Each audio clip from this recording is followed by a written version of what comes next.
Le mando un besito al compositor de este pedazo de tema, que es Jesús Cañadilla.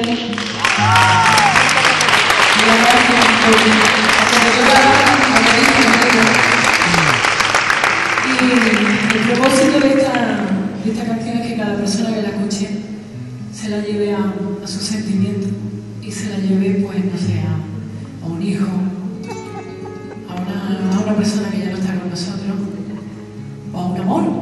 En este caso yo, personalmente, pues se la dedico a mi padre que no está con nosotros.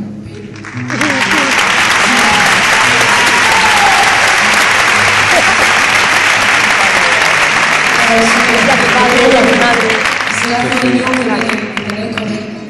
Todo lo digo a vosotros, todo te lo digo a ti.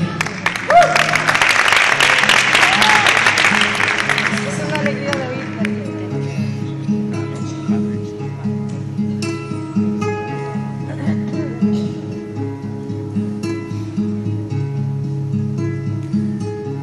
Imagino a diario que estás a mi lado, como un viento frío que roza mi mano, me alteras, me matas, te siento conmigo y esos momentos me hacen vivir. Por eso lo grito, por eso lo cuento, mi vida es otra sin ti.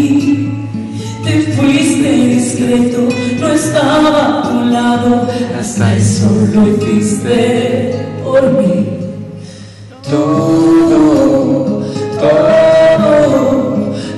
te lo debo a ti.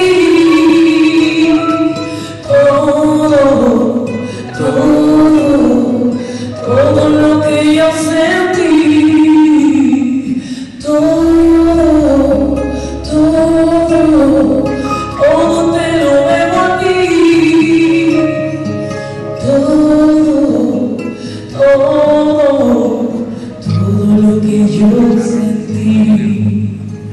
Me muero pensando que no era tu tiempo, que aún deberías seguir pintando sonrisas, trazando tus sueños, viviendo una vida feliz.